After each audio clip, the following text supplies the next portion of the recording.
Welcome back to another Spirit Island video. In this video, I'll be starting a new series called Level 1 to 6, Prussia 6, and effectively what this strategy guide is meant to do is walk players through levels 1 all the way to level 6 with gameplay videos as well as a strategy formula for players to succeed in higher difficulties. I'm using Prussia as the very first adversary in the series, and ideally I want to cover all 8 adversaries. With that being said, let's take a look. So we have the Kingdom of Prussia. There is no additional loss condition, and the Stage 2 escalation is Land Rush. It says on each board with buildings, add a town to a land without towns. There's going to be 6 levels. The very first level says Fast Start, and it says during setup on each board add 1 town to land number 3. So looking over here at board F, we have our starting town on F8, our starting city on F2, and because of Prussia 1, we're going to get a town on F3. Looking over at the rest of the rules, levels 2 through 6 are all just going to modify the invader deck. So as we know, the standard invader deck is going to be 3 stage 1s, 4 stage 2s, and 5 stage 3s for a total of 12 invader cards. Level 2 is going to move one of those stage 3s right after the stage 1s, but the invader deck size is going to stay the same at 12. Level 3 is going to remove one of the stage 1s, so now your invader deck will be 11 cards. Level 4 is going to remove a level 2 card, or a stage 2 card, so the deck will have 10 cards. Level 5 removes one of the stage 1s, the deck will be 9 cards. And level 6 will be you're removing the final stage 1, so you're going to start with the stage 3, which leaves the deck to be 8 cards. Just to better visualize it, I have the entire series right here. Once again, we have that 1 stage 3, 3 stage 2, and 4 stage 3s to end the game. Most spirits, I would say pretty much every spirit in the game, will win on this turn, so on turn 7. So you actually get 1 extra turn of flex. Now, there are some cases where maybe edge cases happen, things don't go your way, and you just need 1 extra turn to win the game, and that's when this 1 card comes into play. But a lot of times, like I said, you'll win on turn 7. Let's now take a look at the 8 boards over here. We're going to start off with board F. So this purpose what I'm doing right now is I just want to talk through all of the different boards. I'm not going to rank them based on how good they are, I think, into Prussia, but just kind of talking about general strategies for each board and why that's important. So really, there are 2 types of boards. There's one board where the same land type matches up with your town lands. What do I mean? An example would be board E, where you actually have a town in both jungle lands. So if your jungles comes up as that stage 3, well, you're going to be facing down at least 2 city lands there. Now, if that stage 3 is a jungle mountain, you'll be facing 3 city lands, which is a very, very difficult explorer to play against. The other type of board is like board F here, where your towns are in different land types. So you're more likely to face down a single city, but you're less likely to face, well, you will not be able to face down more than 2 cities by that first stage 3. So if we look here, the max cities you can face on that first ravage would be 2 for board F. For board A, it's going to be 3, assuming jungle wetland. For board E, it's going to be 3, assuming jungle mountain. For board D, it will be 2. Board C, it will be 3 if there's mountain sands. Board B, it will be 2. Nope, I don't know why I put a B there. I meant to put a 2. Looking at the horizon boards, we have board H. Once again, it will be 2 as well. And board G, it will be 2. The reason why that's important is because some spirits are not able to handle the 3 city lands. But these spirits may be better suited to play against if no cities come up. So even though, for instance, board A and board E have this really bad explorer, for instance, jungle wetland here, or Jungle Mountain, you have an amazing explorer of Sands Wetland, where you face down 0 cities, which is something that cannot happen on the other boards. So if I look at board F here, no matter what, I'm facing down at least 1 city. Even if I dodge, get both mountains, and let's say wetlands, I have the city here. Sands, it's here, and jungle is here. So no matter what, there will be a city. But like I mentioned earlier, board E has that really bad chance of 3 cities, but so it's a 25% chance. Or no, maybe it's not 25%. It's because there's 3 stage 3. There's 6 stage 3 cards with 3 of each land. So it's actually a 16% to have that really bad explorer, but also a 16% to have a really good explorer as that Sands Wetland. So if you're a high roller, these are the boards for you. And also just understanding some spirits, they can handle this, while other spirits can handle this on like board F, for instance. Focusing in on the Prussia escalation, it says on each board with towns or cities, add a town to a land without towns. A lot of times I like escalating into my A2 land because there's a disease there, and there's a chance for an event called Grim Toll. Let's see if I can find one here. Oh, found it right at the beginning here. Grim Toll says on each board, choose a land with disease. In that land, 2 damage to invaders. So by escalating a town here into my A2, I'm basically playing around the possibility that Grim Toll can hit this land, doing 2 damage, killing that town for free for us. In addition, with Prussia, you want to kind of pile up your problems into a couple lands. So being able to do that is very important.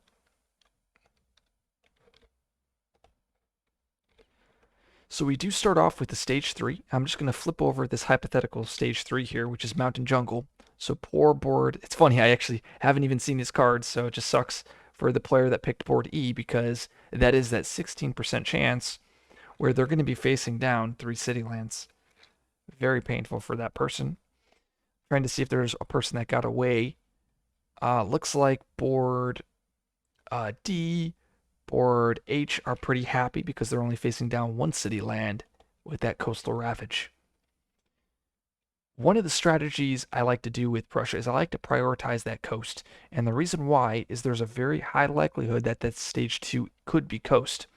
So if I'm playing board E here, and this is my explorer, right?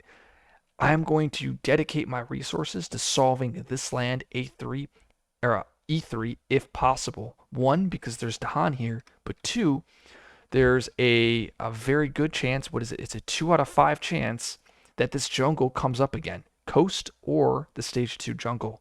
So allocating resources to solving this jungle is very important. If I was able to solve both the jungle and the mountain, that would be ideal. And then I would likely take the blight to scale on my E7. The reason why I'm choosing to take the blight to scale on my E7 is because all I lose would be this presence here as a Fangs player. But losing the Dahan on E3 is far worse. In addition, like I said, there's a higher chance of this land coming up than my F7 land. So we are playing Fangs, hypothetically, and if this is our Explorer, our board actually looks like this. So I know I mentioned I would probably prioritize taking out E3, but unfortunately, just how Fangs plays, unfortunately, I'm just not able to do that unless I get a good draft. So it's likely what I would do is take out my E7, push my beasts into my E5, plan to clear E5, and then take blight here on both E2 and E3. And then I'm just hoping to God that these lands don't come up again. Now, I purposely put the coast card in here just to show it come up, and that can be very painful, especially for a board like board D. And one of the disadvantages to playing board D is this stage 3 here could be wetland jungle. And then if it comes up coast, you're the only board in the game that has each coastal land coming up twice. So board selection is very important, as you guys know just for my previous videos and also my board selection videos. However, when picking a board, you also have to factor in the spirit, as well as the adversary. So A mistake that a lot of players make is they like to go majors into Prussia.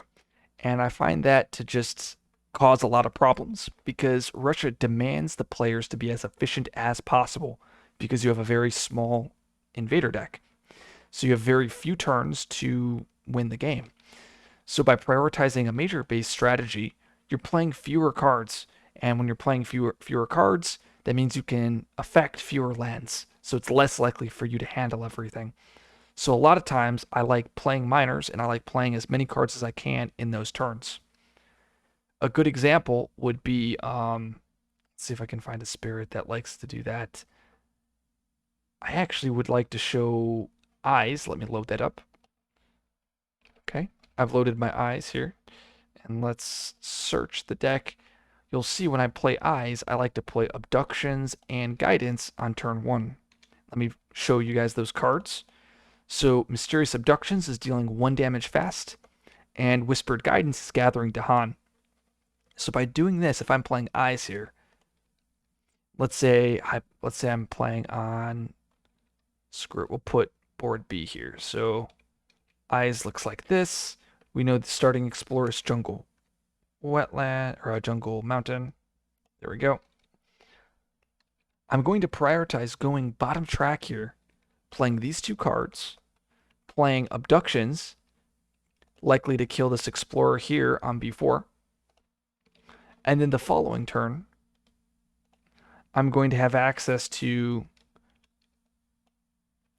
Boon of Watchful Guarding, as well as my innate to defend 2 of the other lands. And then, of course, I'll probably take a Blight to scale, like you have to versus Prussia. And then from there, kind of build my plan around that. So once again, prioritize going towards the plays. Ignore majors for this matchup. I know majors are a lot of fun, but it's going to increase the chance of losing. And I want to win as efficiently as possible and as consistently as possible. So the last thing I want to do is I'm just going to click through a bunch of minor drafts and just kind of talk through what my mind is thinking when I'm seeing the cards, regardless of the spirit. Okay, let's start doing that. So we have Haunted by Primal Memories, Call to Bloodshed, Bat Scout, and Shadows of the Burning Forest. Out of these 4 cards, the one card that I really want to pick is Primal, Haunted by Primal Memories. It's a defend that also gives fear, and defend is key. Now, of course, I can't just say this is the card you always pick. It's going to come down to your spirit, but this is the card that I think will benefit most spirits overall than some of these other ones here. And both Call to Bloodshed and Bat Scout is going to be doing damage in the slow, while Shadows of the Burning Forest is going to be pushing things in the slow. Once again, I'm not saying that these cards can't be played here. I just think they are slightly weaker and maybe more spirit dependent than Haunted. Let's do another draft. Okay. We got Sap, Steam Vents, Dark and Tangled Woods, and Purifying Flame. So once again, Sap, this is my go-to card. It's a 0-cost defend 5, just like Primal. This card will see value no matter what spirit you are. Steam Vents, possible.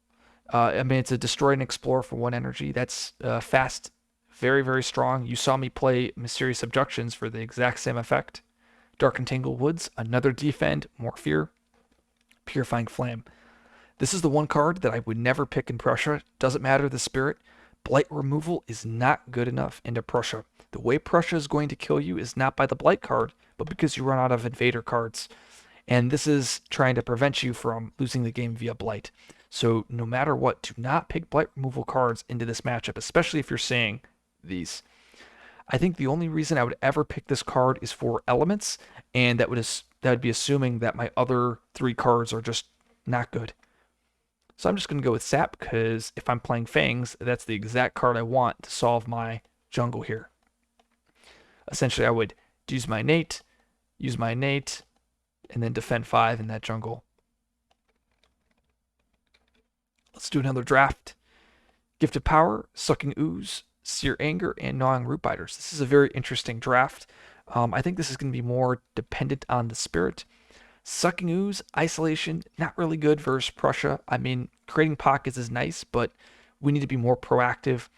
Gifted Power is always a great card. Doesn't matter the adversary. Being able to gain future cards is very important, and a lot of times this 4 element spread is huge. Adding Badlands with Sear Anger is pretty medium. I don't know many spirits that want to play this card versus Prussia. Once again, Prussia's hitting us very fast, so this might be too slow. Gnawing Root Biters, pushing 2 towns is also pretty slow in the slow phase. We need to be more proactive. So looking at these 4 cards, I'm gravitating towards Gift of Power. Pretty much any spirit. I could see an argument for Sear Anger depending on the spirit shell, but I think this would be my go-to. See another minor.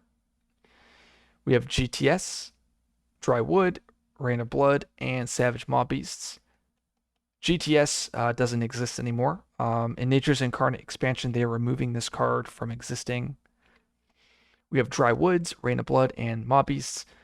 This is actually a pretty bad draft. Dry Woods is one of the worst cards in the game. I mean, it's just terrible. 1 energy for 1 damage, and it's a slow effect. And then you have to pay an extra energy to make it fast, and you can't hit wetlands, and it's slow. This is just a very, very bad card. Rain of Blood, very spirit dependent. It is 3 fear, but once again, we want to be proactive. We want to be clearing our board. Mob Beasts is 0, so Mob Beast is 0 energy for 1 damage, which is better than Dry Woods, but still not really excited about this card. 100% it'd be GTS, but GTS no longer exists, so I'd probably grab Rain of Blood. Some spirits may pick Mob Beasts. If I was playing Fangs, I'd be grabbing Mob Beasts. Let's do a couple more drafts. We have Disorienting Landscape, Bird's Cry, Devouring Ants, and Flow Down River. I'm gravitating towards Disorienting Landscape because I get to push and explore in the fast, so that's stopping a build. Just like I played Mysterious Abductions, I want to be proactive. I want to deal with things now.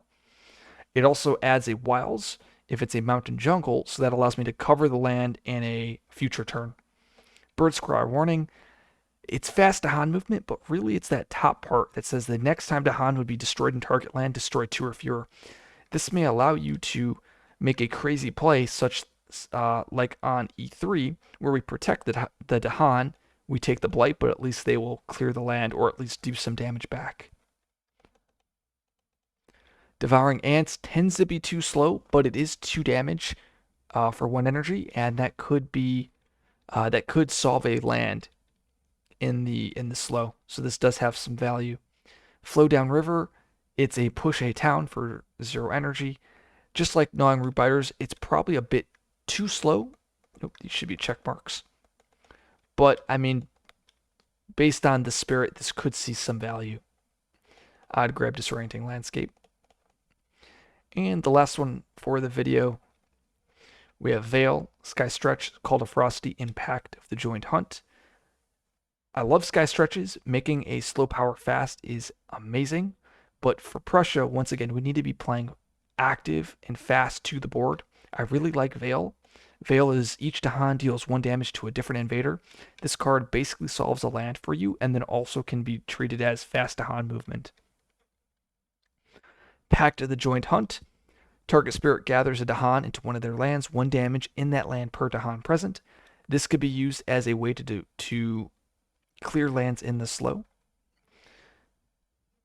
This is very similar to cards that I passed up, such as, let's pull them out here, Bat Scout and Call to Bloodshed. Once again, these cards aren't bad. I just think Primal was just slightly better. But just like Pact of the Joint Hunt, I think it would be very largely spirit dependent. And then same with Call to Ferocity. This is a Dahan movement, but also can be used as Dahan control, pushing that town and explore. So pretty much a spirit dependent card, but I think it's usually too slow for this matchup. So I'd be grabbing Veil of the Night's Hunt, such that I can stop builds. I hope this video helps somebody that's looking for more of a general strategy video for Prussia. I do plan on doing a Prussia 1 video, and of course all the way through to Prussia 6. and I'll make it into a little series for players. If you like this video, like, subscribe for more content. I'll see you guys in the next video.